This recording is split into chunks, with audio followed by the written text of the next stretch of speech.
In the early 1300s, when much of the world still moved at the slow and uncertain pace of horses, caravans, and wind-filled sails, there lived a man whose wealth was so vast that even today, historians struggle to fully measure or even comprehend it.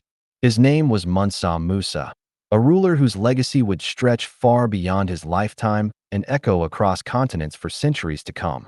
And his story does not begin with gold, as one might expect, but with a kingdom, one that was already powerful, already wealthy, and already positioned at the crossroads of the known world.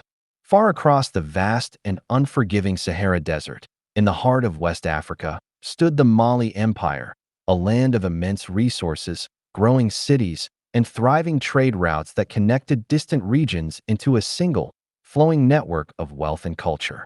It was not simply powerful, it was extraordinarily rich, in ways that few other empires at the time could rival or even imagine. Rivers carried goods and people across long distances. Caravans crossed endless seas of sand under the burning sun, and beneath the earth lay something more valuable than anything else in the medieval world: gold in quantities that seemed almost limitless. At the center of all this wealth and influence was Musa, a man who would soon become far more than just a ruler of a prosperous land. But he did not become king in the usual way that history often records, through war, conquest, or inheritance carefully planned over generations. According to legend, the previous ruler, Abu Bakr II, was consumed by a deep and unshakable curiosity about the world beyond the horizon, particularly the vast Atlantic Ocean that stretched endlessly to the west. He believed there was something out there, unknown lands, hidden truths, perhaps even entire civilizations waiting to be discovered beyond the edge of the known world. Driven by this belief, he gathered ships, hundreds of them, and set sail into the open ocean with a determination that bordered on obsession. But he never returned, and neither did any of the men who sailed with him, leaving behind only questions and silence where there should have been answers. Musa, who had been left behind as a deputy to govern in his absence, suddenly found himself standing at the very top of one of the richest empires on earth, holding power that he had not expected to inherit so suddenly. And just like that, without a battle or a claim of his own, he became emperor. He took the title Mansa, meaning King of Kings, a title that reflected not just authority, but the scale of the empire he now commanded. But Musa was not simply inheriting power. He was stepping into a system that had already been carefully built and expanded over time, a system that connected trade routes, resources, and people across vast distances. Mali controlled major trade routes that stretched across Africa, linking the gold fields of the south with the salt mines of the north, creating a constant flow of goods and wealth through the empire. Every trader who passed through, every caravan that crossed the desert, every exchange made in bustling markets meant more wealth flowing into Mali. And soon, into Musa's hands, where it would grow to levels the world had never seen before. Gold in Mali was so abundant that it was treated almost casually, used not just as a symbol of wealth, but as a common resource woven into daily life and trade. But Musa understood something deeper, something many rulers failed to realize. Wealth alone does not make a ruler great, because true greatness is defined by how that wealth is used and what it builds over time. Still, there was one journey, one decision, that would define his legacy forever and turn his name into legend. In 1324, Musa decided to make the pilgrimage to Mecca, known as the Hajj, a sacred journey that every Muslim is expected to undertake at least once in their lifetime if they are able. For many, it was a deeply personal and spiritual obligation, a quiet act of devotion and faith. But for Musa, it would become something far greater, something that would capture the attention of the entire known world. He did not travel like an ordinary king, nor did he move quietly across the land as others might have done. He traveled like a legend in motion, leaving behind a trail of stories that would be told for generations. Imagine the desert stretching endlessly in every direction, the heat rising in waves from the ground, and the silence broken only by the whisper of wind across the sand. And then, far in the distance, something appears on the horizon, a line that slowly grows larger, more detailed, more impossible to ignore. Not a small group of travelers, not even an army marching with purpose, but something far greater. A moving city crossing the desert. Musa's caravan was unlike anything the world had ever seen, a spectacle so grand that it blurred the line between reality and myth.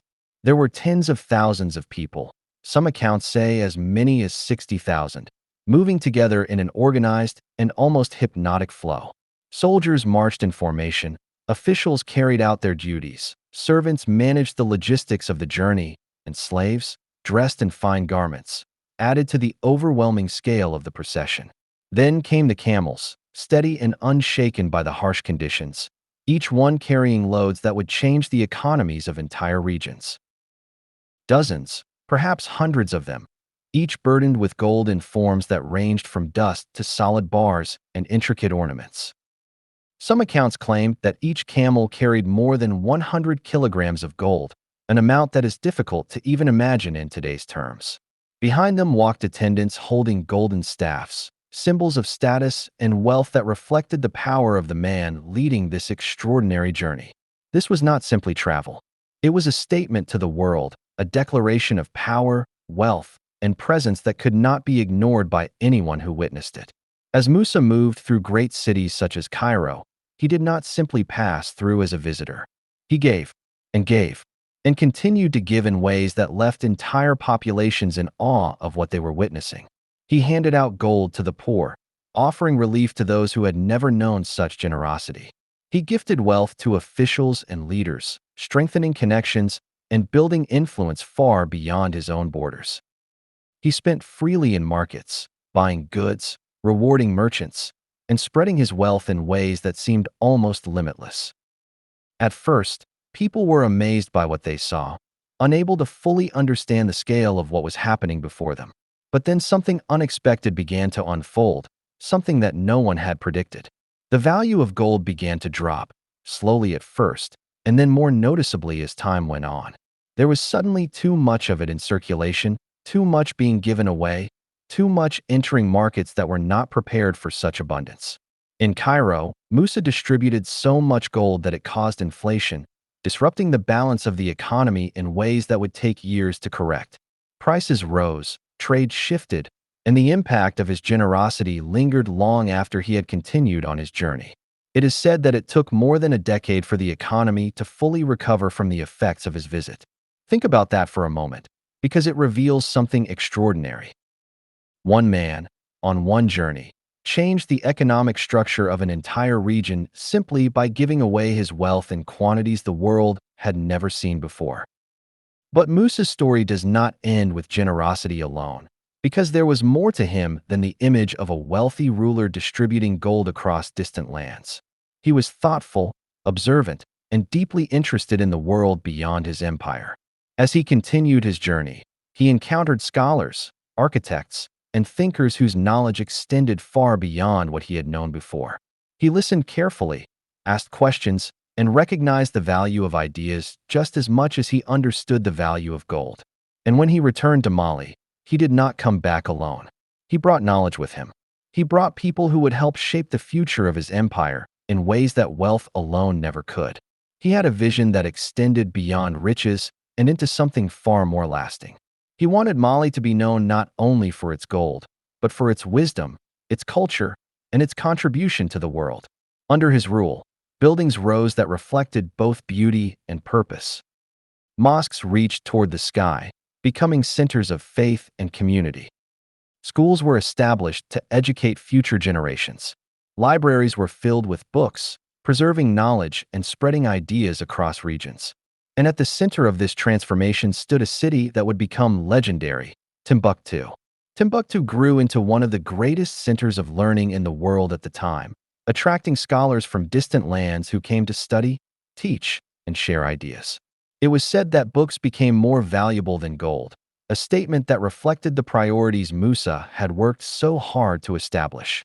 Under his leadership, Mali became not only one of the richest empires, but also one of the most respected and admired. What made Musa truly unique was his ability to balance power with purpose, wealth with responsibility, and ambition with vision. He understood that true legacy is not built on riches alone, but on what those riches create and leave behind for others.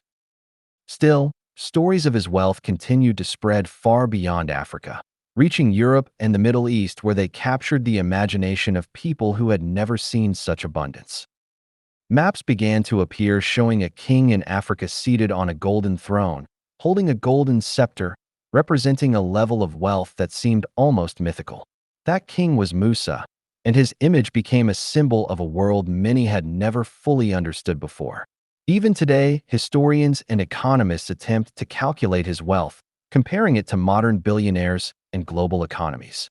Some suggest his fortune could be worth hundreds of billions of dollars in today's terms, while others argue that such comparisons fail to capture the true scale of his power.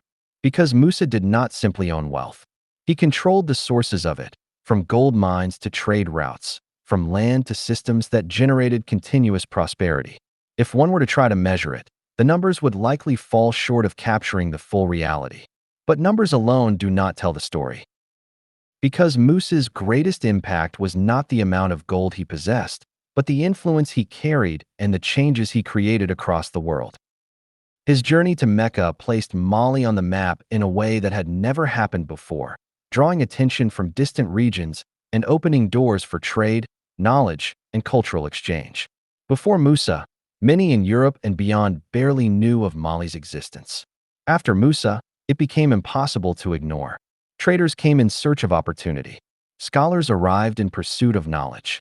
And the world began to look toward West Africa with a new sense of curiosity and respect. Like all rulers, Musa's time eventually came to an end, bringing his remarkable journey to a close. He ruled for about 25 years, guiding his empire through a period of growth and transformation that would leave a lasting mark on history. When he died, the empire he had built remained strong, but without his leadership, it slowly began to change. Trade routes shifted, power structures evolved, and over time, Mali was no longer the dominant force it once had been. But Musa's name did not fade.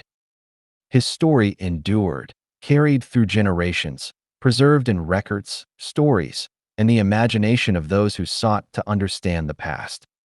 Because his life was never just about wealth.